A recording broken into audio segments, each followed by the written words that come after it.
Canada के प्रधानमंत्री Justin Trudeau के सिख नेता हरदीप सिंह की हत्या के पीछे भारत सरकार का हाथ बताने के बाद दोनों देशों के संबंधों में तनाव काफ़ी हद से ज़्यादा बढ़ गया है। पहले कनाडा सरकार ने भारत के राजनयिक पवन कुमार राय को भी निष्कासित किया और अब भारत सरकार ने भी दिल्ली स्थित कनाडाई उच्चायोग से एक सीनियर अफसर को निष्कासित करने का फैसला किया है। ट्रूडो के बयान को खारिज करते हुए अब भारत के विदेश मंत्रालय ने कहा है कि संबंधित राजनयिक को अगले 5 दिनों के भीतर भारत छोड़ा जाए। यह फैसला हमारे आंतरिक मामलों में कनाडाई राजनयिकों के हस्तक्षेप और भारत विरोधी गतिविधियों में उनकी भागीदारी पर भारत सरकार की बढ़ती चिंता को दर्शाता है। इससे पहले कनाडा की संसद में ट्रूडो ने कहा था कि हमारे देश की ज़मीन पर कनाडाई नागरिक की हत्या के पीछे विदेशी सरकार का होना अस्वीकार्य है और यह हमारी संप्रभुता का उल्लंघन है।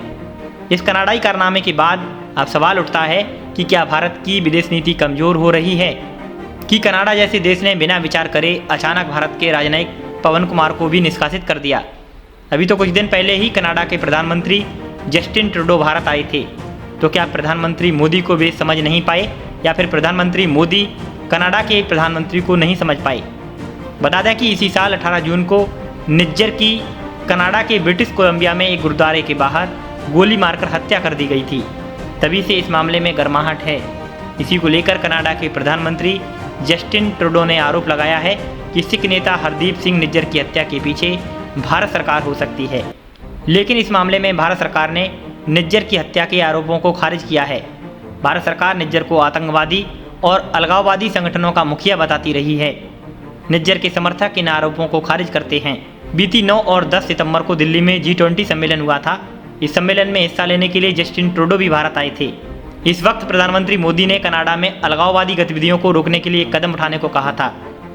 इसके बाद जस्टिन ट्रूडो ने कहा था कि भारत कनाडा की घरेलू राजनीति में दखल ना दे। G20 सम्मेलन पूरा होने के बाद जस्टिन ट्रूडो फौरन कनाडा नहीं जा सके क्योंकि उनके प्लेन में खराबी आ गई थी और वो 2 दिन की देरी से कनाडा लौट पाए थे।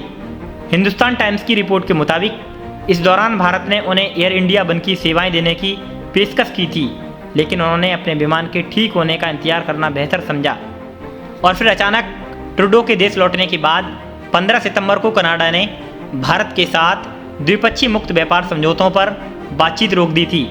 अब कनाडा और भारत के बीच शुरू हुए विवाद से दोनों देशों के बीच व्यापार ही नहीं बल्कि वहाँ रह रहे लोगों पर भी काफ़ी असर पड़ेगा।